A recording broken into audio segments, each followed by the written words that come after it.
Let's have the first upload of the evening from N Godsell in Herne Bay.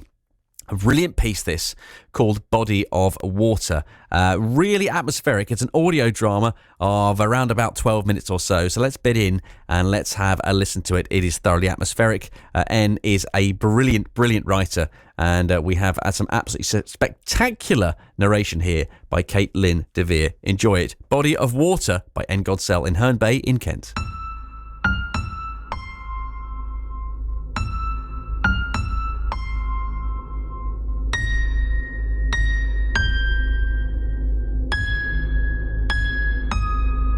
It was Boxing Day in 1962 when the weather forecast reported an unanticipated anticyclone in Scandinavia had drawn in continental winds from Russia and formed a cold easterly gale force wind, bringing snow to southeast England.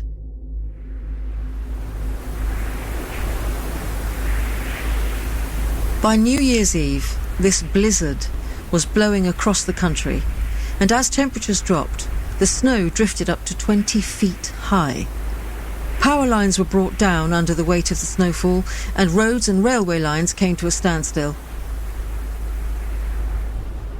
Then, in January of 1963, as temperatures continued to plummet to below -2 degrees centigrade, the unimaginable happened. The sea froze over.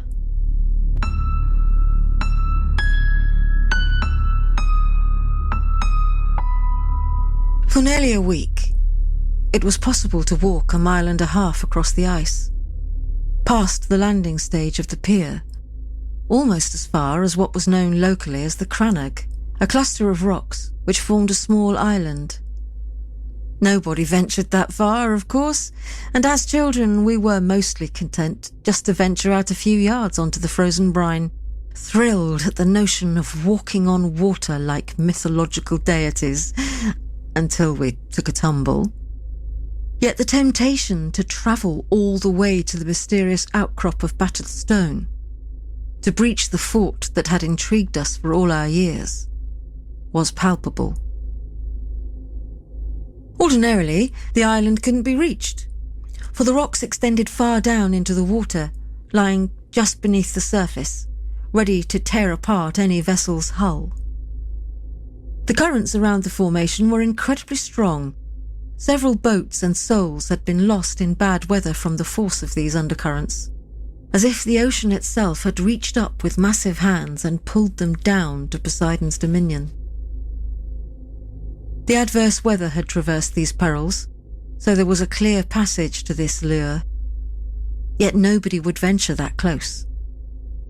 There were reports that the ice thinned out too much as it approached the Crannog, and some said it stopped some yards short of the outcrop. Every young boy's parents warned them of the danger and the consequences of trying it, especially the discipline they would receive if they were discovered. And none of the girls even thought of trying this stunt. Well, almost none. I was what was referred to then as a tomboy. I enjoyed taking the boys on at their own games, on their terms. I could run as fast, climb a tree as high, throw a cricket ball as far, and fight as well as they could. I wasn't doing all this to be one of them. They were simply the kind of things I enjoyed, and if I'd known other girls who did the same, I'd probably have knocked about with them instead.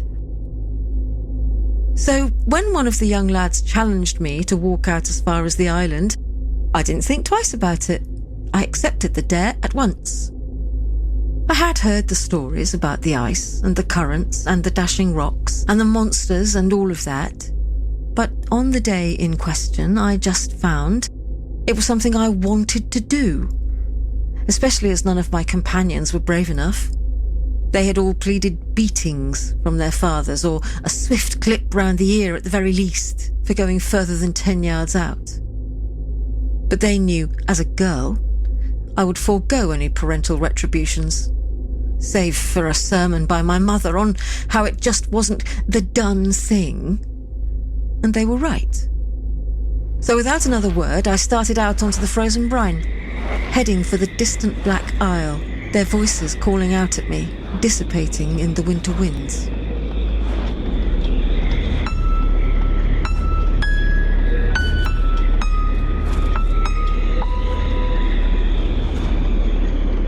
honesty, I was nervous, but it was a rational fear. What would happen if I got out that far and a blizzard got up again? How would I find my way back? There was a strong headwind on the way out, which made progress hard going, and it whipped up the snow a little around my Wellington boots, which had at least a couple of inches of ice on their soles. Yet I trudged slowly outwards. My thick woolen mittens tied with strings about my neck and matching scarf, which my nan had made me, did well to keep out the cold, but a snowball fight earlier in the afternoon had resulted in white patches on both garments, and these damp spots were beginning to sting. Still, I continued on my trek, simply putting one foot in front of the other in front of the other.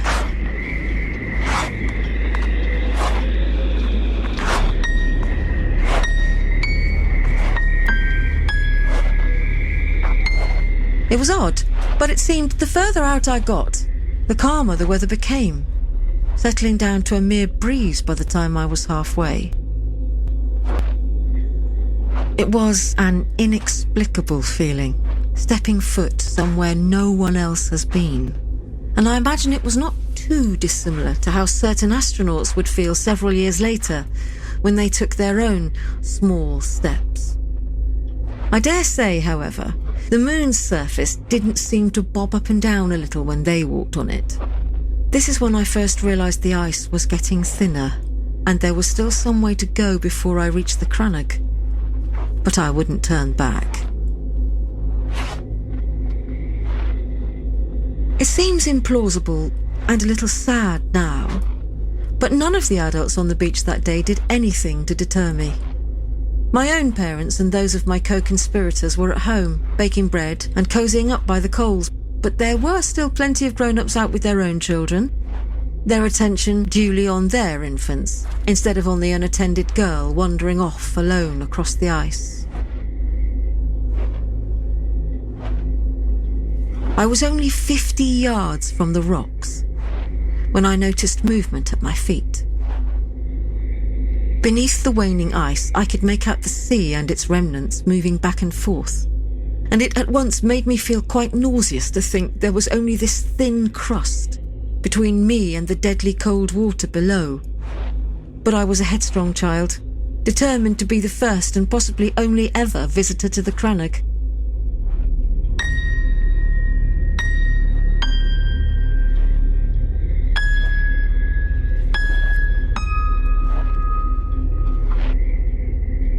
Finally, I reached the edge of the glacier, and the black rock was within inches of my frozen mittens.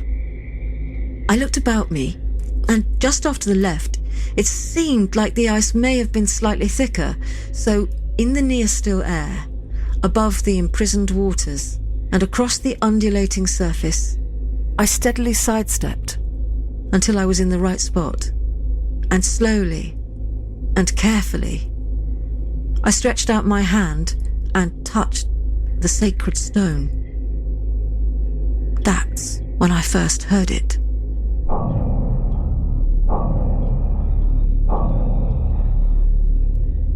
I wasn't sure what it was to begin with, thinking it may have been the ice cracking or groaning under my weight. But it seemed more rhythmical than that. For a moment I thought perhaps the isle may be a living thing, and what I could hear was its heartbeat. For such thoughts can plague you in times like these. Quickly, I ran my fingertips through the snow which had formed on the structure, finding a small piece of loose debris I could return with. I knew the boys wouldn't take my word that I'd made it all the way out here, so this was my evidence. Again, I heard the sound.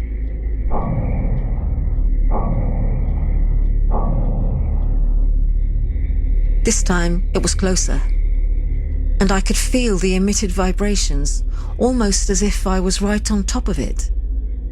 Instinctively, I looked down.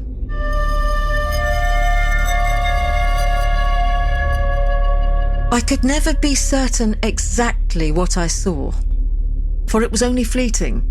The water was murky and I was cold and tired, but I swear I saw the pale, bloated face of something monstrous.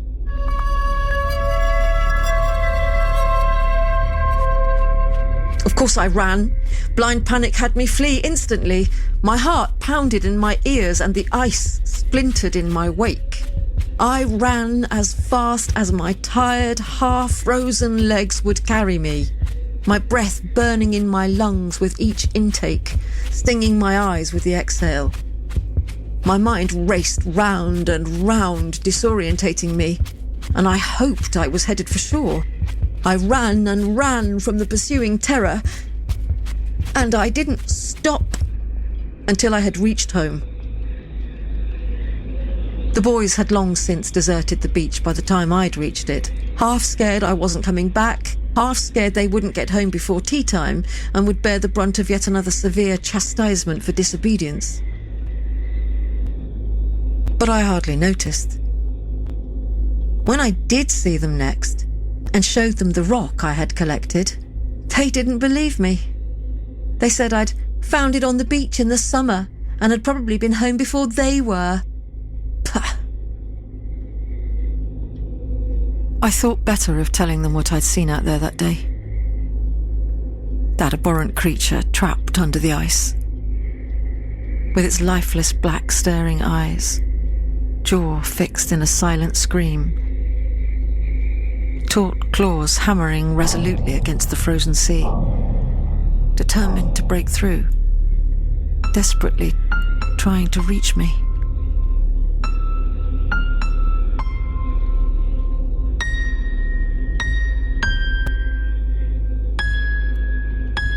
Body of Water.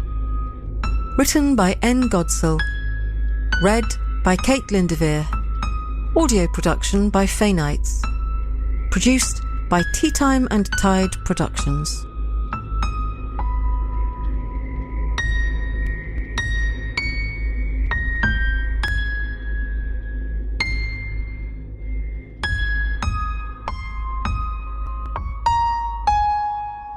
There we are then. A drama from N Godsell in Herne Bay in Kent called Body of Water. Spectacularly narrated, I'm sure you'll agree, by Kate Lynn-Devere there, and brilliantly written by N. They have an Instagram page at Chasing Ghosts at Dusk. Definitely worth checking out. Some brilliant work there. Lots of poetry as well. Thank you so much, both N Godsell and Kate Lynn-Devere. That's how we're starting off